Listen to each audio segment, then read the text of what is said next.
뉴스 속 경제 이슈는 더 쉽고 깊게, 최신 고용 동향은 더 빠르게 전해드리는 고용브리핑 365 시간입니다. 윤솔 기자와 함께합니다. 어서 오세요. 안녕하세요. 네, 오늘 어떤 이슈가 있을까요? 네, 오늘 실업급여에 대한 이야기 하겠습니다. 당정이 실업급여 제도 개선에 나섭니다. 이 실업급여란 게 어쩔 수 없이 갑자기 일자리를 잃게 된 사람들의 절박한 사정을 위해서 만들어진 건데요. 이게 악용되고 있다는 겁니다. 하지만 실업급여는 이 실직한 근로자들에게 꼭 필요한 최소한의 사회 안전망이다. 이런 반론도 만만치 않습니다. 논란에 휩싸인 실업급여 괜찮은지, 어떻게 개선되는 게 맞는 건지 이슈픽에서 짚어봅니다. 예, 실업급여를 깎거나 없애는 방안을 검토하겠다라고 나섰는데요. 우선 실업급여가 무엇인지 또 어떤 상황에서 받을 수 있는 건지부터 짚어봐야겠는데요. 네, 실업급여는 다른 말로 구직급여라고 볼 수 있습니다. 실직했을 때의 기본적인 삶을 이어가면서 이 구직 활동에 전념할 수 있도록 일정 기간 지급하는 급여라는 의미입니다. 다만 스스로 일을 그만두지 않은 이 비자발적인 실직의 경우에만 해당됩니다. 이때 비용은 노동자가 월급에서 0.9%를 고용주가 똑같이 0.9%의 보험료를 내는데 이 보험료가 고용보험기금에 모이고 이걸로 실업급여를 받게 되는 겁니다. 예, 갑작스러운 실직에 빠진 이들에게는 정말 큰 버팀목이 되어주는 건데요. 특히 코로나 때 많은 이들이 덕분에 좀 견딜 수 있었잖아요. 네, 맞습니다. 이 최근에 또 불경기, 청년 구직난, 비정규직의 확대 등으로 실업급여 수급액이 급증했습니다. 5년 이내 3회 이상 실업급여를 받은 사람은 2018년 8만여 명에서 지난해 10만여 명으로 늘어났습니다. 예, 다시 일을 구하기까지 버티는 데 도움을 주는 건데 수급자 가운데 재취업률은 얼마나 됐나요? 네, 실업급여를 받은 사람 중에 재취업하는 비율은 30%를 밑도는 걸로 나타났습니다. 그렇다 보니 이 실업급여가 오히려 구직자의 취업 의지를 꺾는 게 아니냐는 비판이 나오기도 했습니다. 게다가 이 과정에서 일부는 수급 횟수에 별도의 제한이 없다 보니 이를 악용하는 사람들도 나타나서 논란이 됐습니다. 현행 제도에선 실직 전 180일 이상 일하면 실직 후 6개월간 실업급여를 받을 수 있는데 바로 이 부분을 이용한 겁니다. 예, 실질적인 도움을 받아서 한숨 돌리는 이들이 있는가 하면 이렇게 제도를 악용하는 일부 사례도 있는데요. 또 어떤 사례들이 있었나요? 네, 이 실업급여 관리에 허점을 이용해서 적극적으로 부정수급을 하는 사례도 적지 않습니다.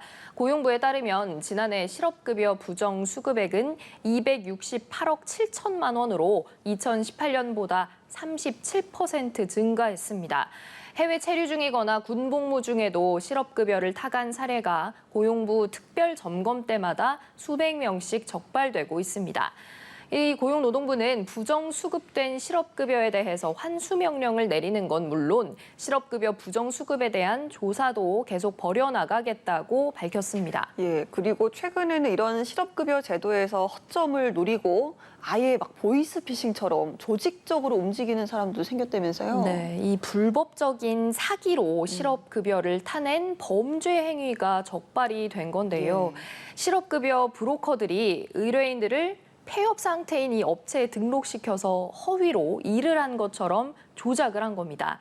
이후에 6개월 뒤에는 실직을 시켜서 실업급여를 받을 수 있게끔 수법을 써서 실업급여를 타낸 이런 사례가 나타난 겁니다. 그래서 정부에서 실업급여 지급 수준과 방법 등에 대한 이 제도 개선에 나선 겁니다. 예, 이렇게 실업급여가 필요한 이들이 아닌 이들에게 악용되다 보니까 이 재정 상태에도 악영향을 줄 수밖에 없을 것 같습니다. 어떤가요? 네, 매달 1조 원 안팎씩 실업급여가 나가면서 재원인 고용보험기금이 지난 2017년 10조 2천억 원에서 지난해엔 6조 4천억 원으로 급격히 줄었습니다. 사실상 고용보험기금이 고갈 위기에 처해서 이 개혁을 더 이상 미룰 수 없는 상황이기도 합니다. 네, 그런데 이렇게 최근 실업급여 개선론이 사실이 알려지면서 실업급여가 월급보다도 많아서 일할 의지를 깎는다라는 이야기도 나왔습니다. 그런데 사실관계를 따져본다면 뭐 그렇지 않다 이런 반론도 나오던데 진실은 좀 어떤 건가요? 네, 고용보험은 통상 실업 전 석 달치 임금을 총 일수로 나눈 금액을 평균 임금으로 보고 이것의 60%를 지급합니다. 주 40시간 일한 최저임금 노동자의 실업급여는 한 달 120만 원 정도입니다. 현실적으로 이 금액으로는 구직을 하기는커녕 생계 유지도 어렵겠죠. 그래서 도입된 게 하한액 제도입니다. 예, 그러니까 평균 임금 대신 좀 더 지급을 하는 건데, 자, 하한액의 기준선은 어떻게 되나요? 네, 이 최저임금의 80% 정도로 실업급여를 주는 겁니다. 정부 여당은 최저임금이 오르면서 하한액도 오르다 보니 근로자가 각종 세금을 제한 뒤 받는 월급보다 실업급여가 오히려 더 많아질 수 있다, 이렇게 주장을 하는데요.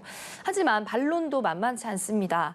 정부는 세후 월급 수준을 계산할 때 세금과 사회보험료로 10.3%가 빠져나간다고 가정했는데요. 하지만 연소득 2천만 원 이하라면 실효세율은 0.1에 불과합니다. 네, 사실상 근로소득세를 거의 내지 않는 거네요. 네, 10인 이상 사업장 근로자들의 경우 사회보험료를 정부 지원금을 통해 해결하는 경우가 적지 않기 때문인데요.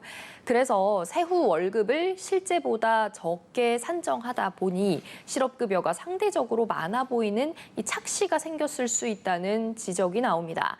그래서 정부는 실업급여가 월급보다 많아지는 비율이 28%나 된다, 이렇게 보지만 전문가들은 그런 경우가 5% 정도밖에 되지 않을 거라고 해서 이 차이가 굉장히 큽니다. 네, 그래서 정부는 지금 실업급여 제도 개선을 위해서 어떤 방향으로 생각을 하고 있나요?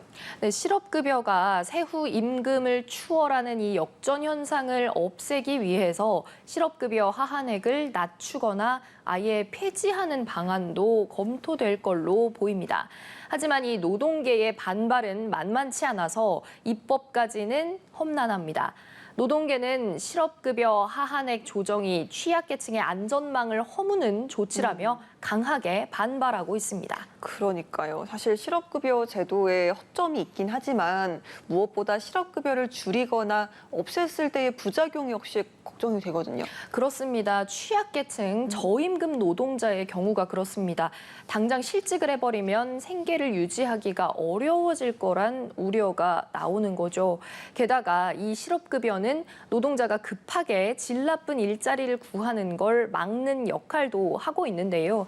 실업급여가 깎이거나 없어져 버린다면 이 서둘러서 불안정한 일자리를 구했다가 다시 실직해서 실업급여를 또 받는 이런 악순환에 빠질 수 있다는 지적도 나옵니다. 예, 그렇다면 해외에서는 이런 실업급여 지급 기간이나 혹은 뭐 금액이 어느 정도 되는지도 궁금하네요. 네, 노동계에서는 이 한국은 실업급여 수급 기간이 4개월에서 9개월로 외국보다 짧고 직전 임금 대비 실업급여 비율도 OECD 평균의 절반 수준이라고 주장하고 있습니다.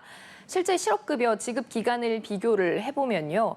한국은 최대 270일인데 독일과 프랑스는 최대 24개월, 일본은 최대 360일로 한국이 상대적으로 짧은 편에 속했습니다. 정부와 노동계의 이런 견해차로 실업급여 수정안 논의 과정에서의 이 상당한 진통이 예상됩니다. 네, 알겠습니다. 자, 허점이 있다면 당연히 제도를 개선하는 게 맞겠죠. 하지만 이런 제도 개선 과정에서 열심히 직장을 찾는 선량한 구직자들이 피해를 보는 일이 있어서는 안 될 겁니다.